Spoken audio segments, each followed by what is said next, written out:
push growth? Should we pull back advertising spend, PPC, DSP, wherever it might be?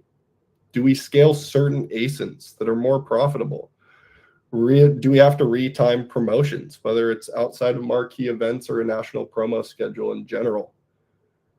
Having these questions asked up front should make the next move more obvious and not just explain what happened in the past.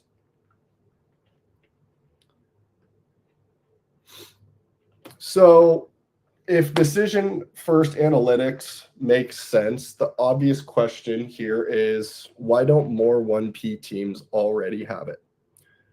I've had a lot of conversations around this in general with 1P brands, and a few of the themes that keep coming up again and again, I'll talk through here. None of these, again, I'll reiterate, are talent problems. They're structural. First, we're seeing conflicting metrics across retail data and media data, often telling different stories. You've obviously got Vendor Central and your ads platform. When those different signals don't reconcile, decisions tend to slow down, especially across teams. What I already kind of just talked about here, second, is that teams are mostly reactive. They spend a lot of time explaining anomalies rather than truly preventing them. Again, you're logging in what happened to the business, you're spending time reporting, figuring out how to troubleshoot, and then move forward. Third, the data exists, it's all there, but it's not truly built, whether internally or anywhere else, for decisions. It's fragmented really across multiple systems. Like I mentioned here, Vendor Central, you might have a Seller Central account to your ads platform. However you're ingesting that data internally and building spreadsheets, or you're using tools, it's fragmented across these systems and different owners within your organization. Fourth here is 1P account structures are inherently complex. Tons of different vendor codes depending on how you're shipping. You have different categories, brands, and accounts within ads, for example. These make basic questions harder than they should be. And then finally, there's often no shared definition of success. Different teams continue to optimize for different metrics. Put together holistically here, this is why teams end up with more and more reporting, less clarity. And that's exactly why having a foundational baseline matters. Now, this is the core of the session, and I want to be clear, this is not rocket science, right? We're really focusing on the foundation that every 1P brand needs to provide that clarity and elevate to the next level of analytics. These 4 signals are not advanced analytics. They're a minimum viable foundation. If any one of these is weak, decisions above it wobble, no matter how good the other one looks. I tend to think about this as a 4-legged stool, right? If one of these 4 components is missing, the stool will fall over. You need this as a base so that you have a solid foundation to sit on and then advance your analytics and decisions from here. So these 4 components really are sales and demand health, media efficiency, inventory risk, and profitability. If these 4 things are not clear, everything downstream gets harder. This is again about stability and not about sophistication. So each of these views really exists to answer a specific question. Sales and demand health tells you if growth is real or rented. Media efficiency tells you whether spend still even makes sense. Inventory risks shows where supply quietly undermines performance. Profitability tells you which ASINs actually deserve fuel and which don't. This is especially important for 1P brands because ROAS can look totally fine, for example, while profit quietly erodes, or inventory issues distort demand signals. These views all only really work when they're connected.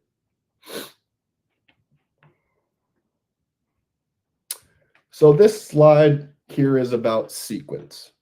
And I know I called it the maturity curve, but it almost looks more like a stepping stone. So most brands want to jump straight into advanced measurement. AMC is a huge conversation within the industry. Without a solid baseline, that can truly just add confidence to bad decisions. So most teams that we end up talking to here are actually somewhere between reporting chaos as step one and structured visibility, and that is totally normal. Once you have multiple data sources from reporting chaos and you build that structured visibility with automated data collection, you then step into what I've been talking about here with decision-driven analytics. You have proactive anomaly detection. You're not reacting every week as you log in. You're creating profit-aware growth and connected signals across retail, advertising, and then, of course, shopper intelligence with AMC. Once you have this basic foundation down, true measurement comes last. And that really only comes when the foundation is solid. So again, this session here, short and sweet, was about building that foundation. I will close with these thoughts and then we can get into some questions. Is fewer metrics doesn't mean less rigor. It truly means better alignment among teams. Clear signals lead to faster decisions, fewer debates internally, and more confident growth. This foundation is what everything else in commerce analytics really builds on. If this is a challenge that you are facing within your organization, please do feel free to reach out for a free consultation and we can discuss how Intentwise might be able to help you here. And again, short and sweet, but that's what I had for you guys today. So would love to see if there's any questions. Awesome. Thank you, Tom. I do have a few questions here that popped up. This is from our YouTube channel. Looks like the first question I see here says, for a 1P brand that feels overwhelmed by metrics, where should they actually start simplifying? Good question. I think where I would start is taking a step back from Vendor Central, your dashboards, the data that you're looking at. And kind of what I mentioned here was re-looking at what decision are we actually trying to make right now, and then working backwards from there. Understanding what signals are needed by leadership versus what is truly needed from a day-to-day operator perspective. And then again, like this is why I focus on those 4 subset signals, really. If those are clear, everything else within this data deluge is really becomes supporting detail to that foundation. So hopefully that makes sense, but that's how I kind of think about that. Awesome. All right, let's see here. I have a question from Laura. Let me post this question. This was posted in our platform. 1 second.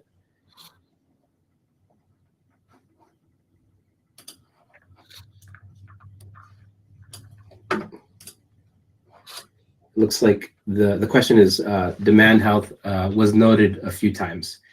How do you think about defining this? What metrics are you pulling in? Yeah, so there's obviously a ton of different metrics we can look at here, but a baseline foundation from demand health is really going to be like a traffic and conversion piece from my perspective. Combining all of that with sales data, like that basic foundational knowledge here. That's kind of how I'd look at it, is really from a demand perspective. And then obviously like ordering comes into play here, especially with 1P and that auto algorithm of weekly orders, but making sure your traffic is in line, whether organic or paid, and then those conversion rates to really capture that demand that's coming in. And then of course, as you get more advanced in analytics here with DSP and AMC being able to measure that baseline, if that makes sense, Laura. Awesome. Let's see here. Leonard says, great presentation. What's the platform solution? Don't mind if you sell me on Intentwise. Also, how do I access the community tomorrow? Can you drop a link? So I'll answer that second part real quick because the community question popped up. I can answer that. So, go ahead. You, or sorry, Rolando, you go. I don't mean to cut you off. Oh, no, I was just gonna say, if you hover over to in the bottom, you'll see a links tab. So if you click on links, you'll see right there where it says join the community. Let me know if you have any difficulty finding that, but it should be right, as I mentioned, just in your navigation bar at the bottom. There should be a button that says links. Once you click on that, you'll be able to see join the community. And we'll be following up there with an AMA tomorrow at same time, noon Eastern time, 9 a.m. Pacific time. So be sure to tune in, join the community. It's a great community as far as it's free of charge to join. So, it's just a community of like thinkers, and you'll definitely want to take part of that. If anything pops up afterwards, you could always drop the questions there as well. All right, sorry. Now back to the question for you, Tom. Yeah, so platform solution, obviously here at Intentwise, I've been with Intentwise as director of analytics for about a month now. We absolutely do offer these solutions on how to really unify these simplistic views. Obviously, we have a lot deeper analytics for basic retail and advertising analytics on top of that. What we're really focused on, especially as I step into this role here, is consolidating those views and making sure that that executive narrative is there, plus your day-to-day operators to deep dive metrics and surface any issues proactively. So we have a couple different solutions, from retail analytics to product 360 more recently here, where proactive anomaly detection, and the two of those working together is really foundational to kind of a lot of these issues that I've worked or talked through in the past little bit here. But then on top of it, I think this is it's not only a platform solution that solves this, but really an organizational and ways of working perspective, especially from the top down on a 1P side of things. So making sure you're bubbling things to that executive level that are clear and actually drive those decisions forward, especially if you're more of like the e-com manager or the day-to-day operator within a 1P account.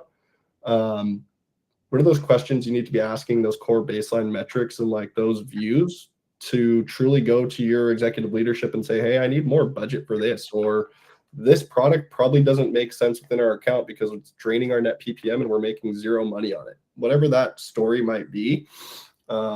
Essentially, yes, we do have these solutions. We'd be happy to chat with you separately on this, Leonard, if you want to reach out. Awesome. We got more questions coming in. I love it. A very engaged audience. Love it. Hot topic, it looks like. So Laura asks, is growth real or rented? Can you expand more on how to think about this also?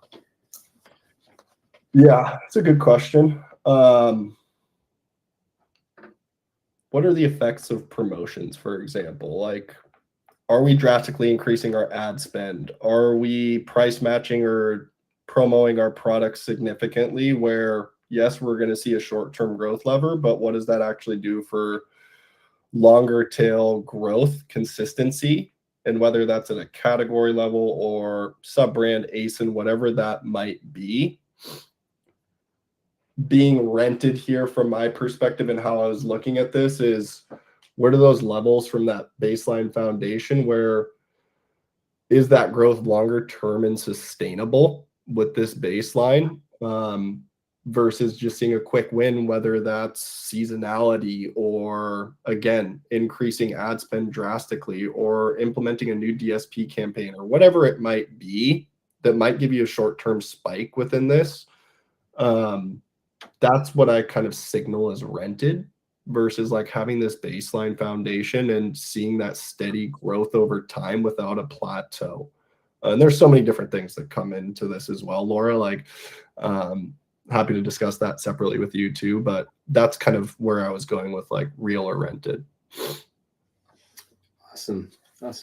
Question from Robert. Robert's asking, is the proactive anomaly detection part of what Intentwise offers, i.e., is there a notification if a product moves out of a specific set of parameters? So short answer is yes. I'm not going to dive too deep into the product right now, but Product 360 is that proactive anomaly detection where it will signal if something happened to a product. I lost my buy box. I saw a drastic decrease in sales. Traffic is slightly down. Also, the vice versa of, anomaly detection. Why is this SKU winning, and calling it out. And then we have great AI generated summaries that will actually tell you what's going on with this product. And then you can get notifications based on this as well. And this is really great for a day-to-day operator within a Vendor Central account that will essentially collapse the time of understanding what happened to a product from digging through multiple reports and having it to you within 2 seconds. So Robert, if that's something you're interested in seeing, I'd be more than happy to show you. Awesome. I have another question come in asking, how do leaders decide which metrics deserve executive attention versus operator level tracking? How do leaders decide which metrics deserve executive attention? Is that what you said? Yep. Versus operator level tracking. I'd say kind of back to what I said earlier is like simple test here is, does the metric actually change a decision? Like if a metric helps an operator optimize performance, I think that's super valuable, but it doesn't belong in an executive conversation. Questions like I kind of mentioned in my presentation here is like, should we push growth? Do we pull back spend? Do we reallocate inventory, for example? If a metric, again, only explains what happened and doesn't truly move these questions, it's essentially noise at like a leadership level. Explanation is like super, super important, but I think decision making is really what comes first between the operator and the executive, really. If that makes sense. Awesome. I have a question here from our YouTube stream asking, we have multiple brands and vendor codes under one Vendor Central account. How should teams approach decision clarity in that setup? Yeah, so super, super common, especially among CPGs and plenty of brands that we've talked to and work with. I would say it's not trying to force everything into one number between inherently complex Vendor Central accounts, but having a clear way to like reconcile that performance across this complicated structure. Leadership especially needs like to define what's happening across this account with multiple brands, vendor codes, different accounts in general. Even if that underlying data lives at a certain level, it needs to be unified into an easy to digest view, in my perspective.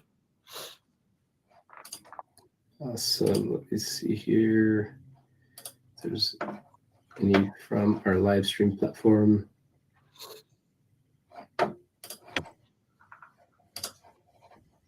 Looks like that's all the questions from our live stream. We do have one more question, and I guess we could wrap with this. There's still a little time if you want to drop one more question in there, but I'll if not, we'll wrap with this one. Question is, where does AMC and advanced measurement fit if a team is still struggling with foundational analytics? Yeah, I think I touched on this one shortly too as well. AMC is such a powerful tool, but really when this foundation is solid, from my perspective, right? If you start using AMC too early and you're having issues with these foundational views and metrics in general to drive decision-making forward, you're essentially putting yourself in a position of fueling the fire of bad decisions. So that's why I'm so focused within this session of building that base solid foundation and like that four-legged stool I kind of mentioned, because advanced measurement sits on top of all of this, where you no longer have to worry about that core and base, but now you're actually truly pulling valuable insights to ask those hard questions and dive deeper into your business with AMC. Awesome. And looks like that is all the questions for today. So we'll wrap with that. So thanks again, Tom, and thank you to our audience for joining today. I do have a few next steps for you. The first is be sure to join our community. As I mentioned, if you hover down below in the navigation, you'll see a links button, which takes you to where you can join the community. This is a place where we're going to do a deep dive tomorrow as well, and some more Q&As, incorporate more of the community, and you could bring your questions as well. So be sure to join there. Also, we do this every week. we're bringing value every week. We're bringing in guest speakers every week. We want it to be habit forming where just during your lunch hour, wherever you're at, either join us live or via on demand, but be sure to register to be able to get access to the next webinar. So there's a link there to register for our next webinar. It will be, topic is the brand guide to incrementality, boost profits with AMC and brand analytics. So be sure to tune in next week, same time, same place. And last but not least, if you are ready to take the next step and you still have some questions in regards to Intentwise and our offering, feel free to book a demo, and make sure to click the link there and book that demo. With that, the replay for this will be arriving shortly, and along with the slides from today's presentation. Thank you once again, and we'll see you next week. Thank you, guys.